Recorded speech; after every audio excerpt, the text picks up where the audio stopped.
잔인한 방법으로 여고생을 숨지게 하고 시신까지 훼손한 일명 김해 여고생 살인 사건의 피의자들에게 최고 무기징역형이 선고됐습니다. 네, 법원은 이들 일당에 대해서 생명 존중에 대한 마음이 있는지 의심스럽다며 양형 이유를 밝혔는데요. 백기종 전 수서경찰서 강력팀장과 함께 이 내용 포함한 한 주간의 사건 사고 살펴보겠습니다.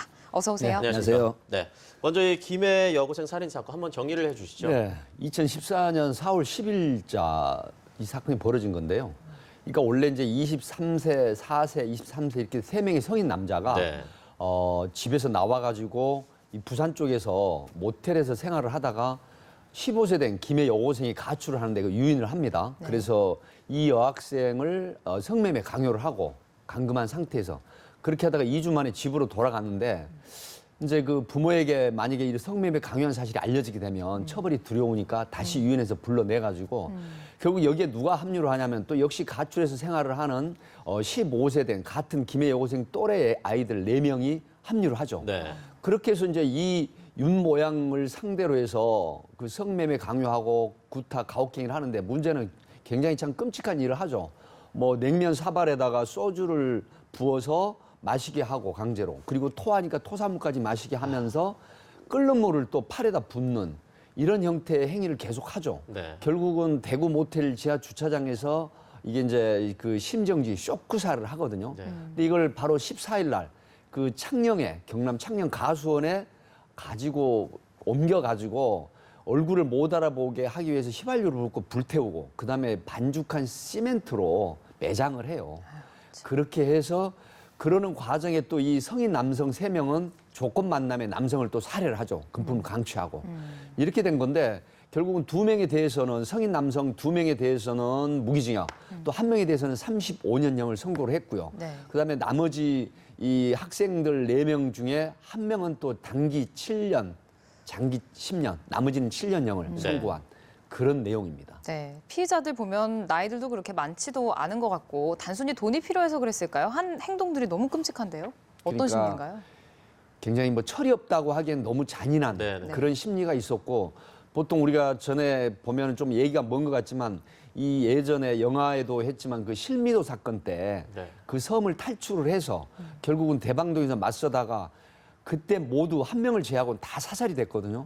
그때 나중에 들어보면 1명 그 안에 있는 훈련받은 군인들도 아니었지만 그 북파 시킬 사람들인데 이 사람들에 대해서 나가라 고참이 했다고 해요.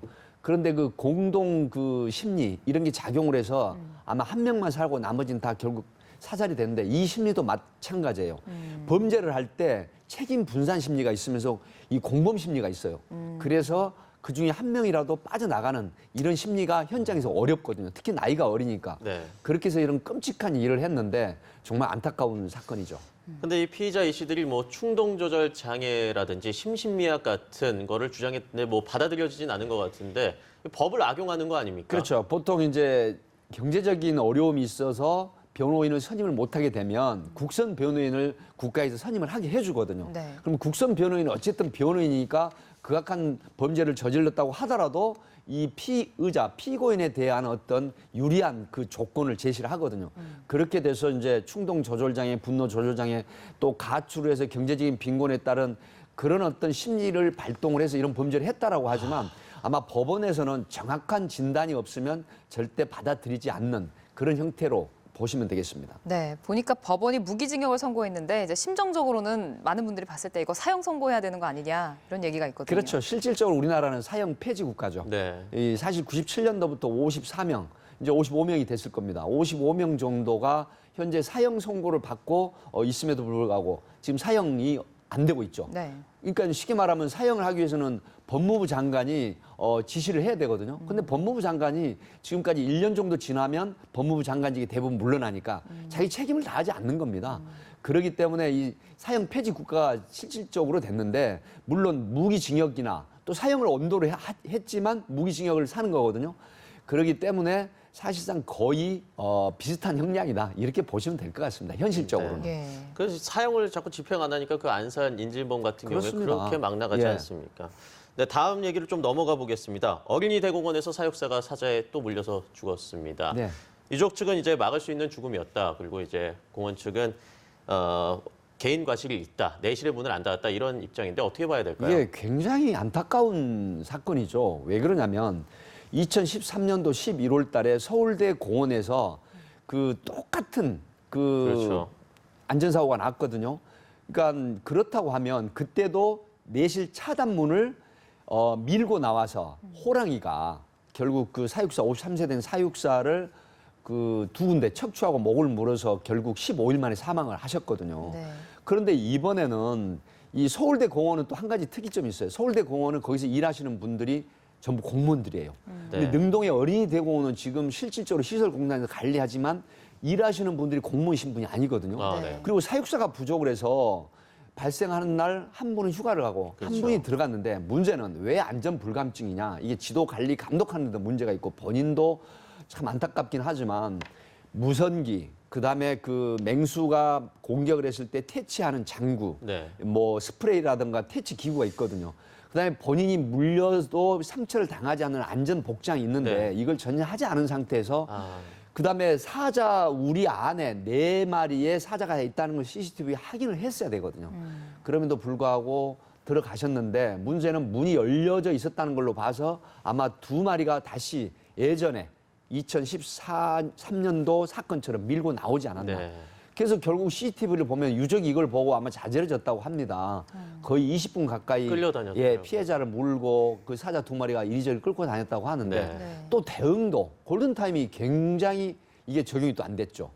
무려 4분 정도 지체를 했고 결국 49분 만에 거기서 가까운 곳이 바로 건대 부속병원이 있었거든요. 네. 그러면 그 골든타임 시간에 빨리 옮겼더라도 혹시 살아날 수 있지 않을까 하는 그런 안타까운 생각이 들거든요. 그러면 네. 사후에 이런 또 조치가 왜 안 됐을까? 119 신고를 해서 옮기는데도 무려 20몇 분을 지체를 했다는 네. 부분이 사실 안타깝습니다. 네, 좀 사후 대책도 미흡했고 재발 방지책 마련도 필요한 것 같은데 그렇습니다. 제일 중요한 건 그럼 누가 얼마만큼 책임을 질 거냐 이건 것 같아요. 지금 어떠십니까? 이런 케이스는 이제 박원순 시장께서 2013년도에도 현장에 와가지고 근데 이번에도 뭐 순직 처리를 하겠다라고 하지만 만약에 유족 입장에서는 이 부분이 명쾌하게 어떤 보상이라든가 이런 게 되지 않으면 아마 서울시를 상대로 해서 시설관리공단이 관리 감독을 했기 때문에 서울시를 상대로 해서 협상이 안 되면 아마 소송을 제기하는데 네. 서울시에서 거의 아마 80% 이상 책임을 져야 될 이런 상황으로 봐서는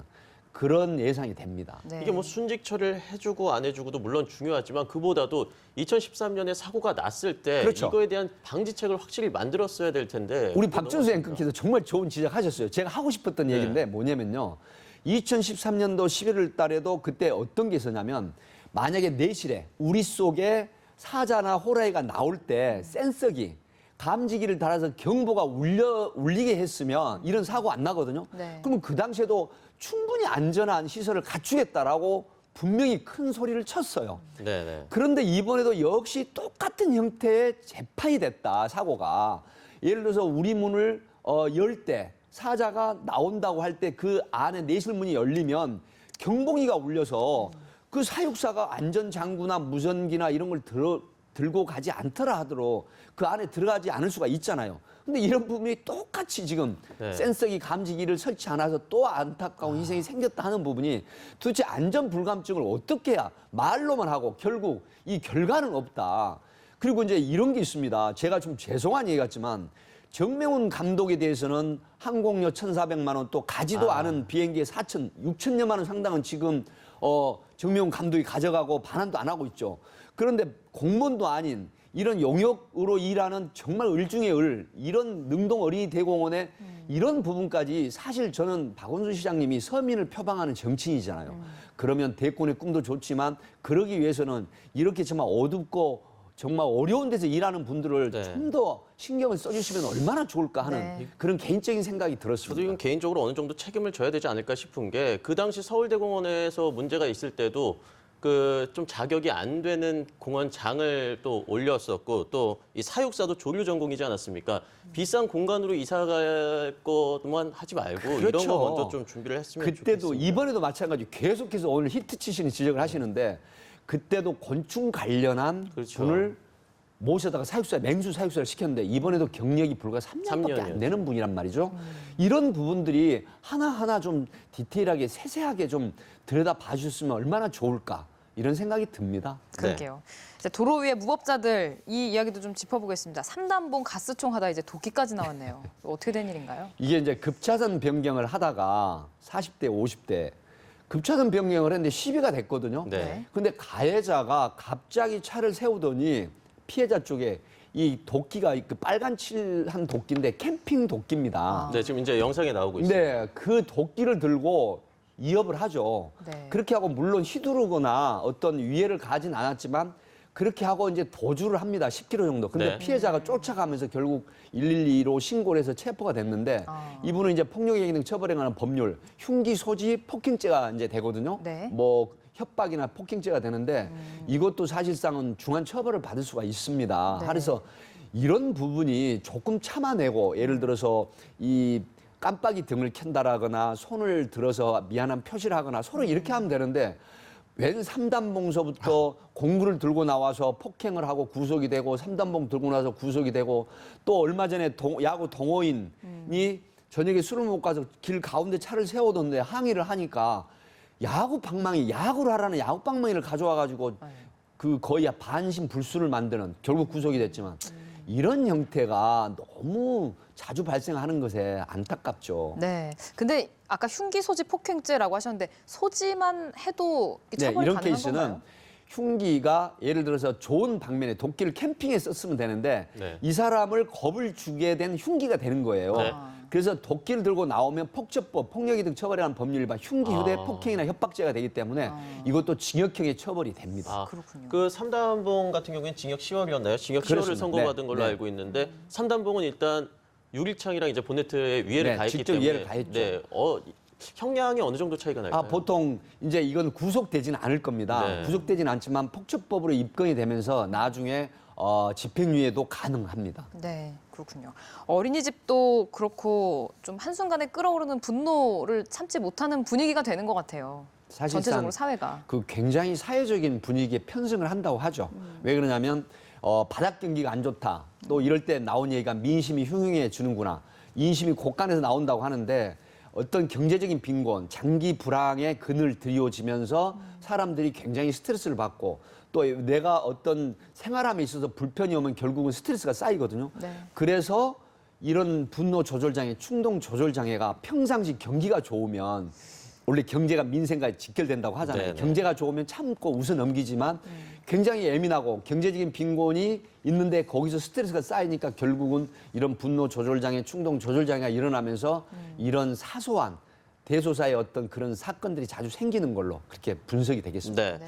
이제 마지막 사건을 좀 살펴보겠습니다. 이제 댓글 판사인데요. 부장 판사가 이제 익명의 댓글을 인터넷에 정치적으로 편향된 댓글들을 많이 달았는데 사표를 냈다고 했는데 지금 속보로 수리가 됐다는 게 네, 나왔습니다. 13일 날 사표를 내서 네. 이제 법관의 윤리 행동 강령이 입에되는 부분에 대해서 징계 수위를 조절하고 있는데 아마 본인이 스스로 이기지 못하고 사표를 의사 표시했는데 사표 수리가 된 것 같습니다. 하지만 지금 이 법관, 이 부장판사 대구가 고향이시고 서울대를 졸업하신 네, 분이거든요. 네. 그런데 이 법관이 어떻게 자기가 어떤 법정에서 법관복을 입고 많은 피고인들을 상대로 재판을 해야 되는데 노무현은 투신의 제왕, 대통령을 지냈으면 목을 매던가 점잖게 죽어야지. 그다음에 촛불 시위 폭도들 도끼로 뭐뭐뭐뭐를 쪼개버려.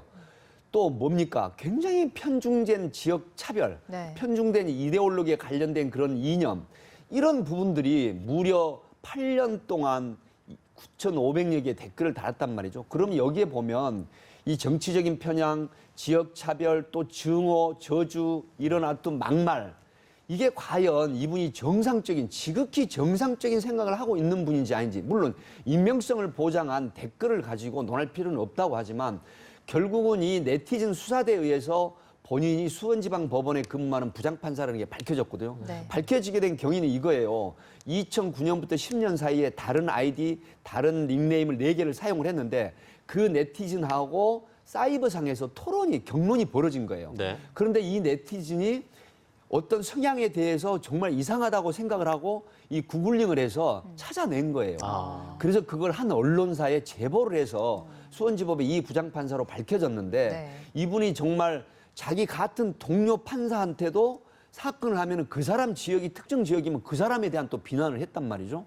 그러니까 제가 판단할 때는 정상적인 질환, 정신질환을 갖고 있는 사람이지 정상적인 사람은 아닌 것 같다는 개인적인 판단이 드는데 지금 이 사람 때문에 어떻게 됐습니까?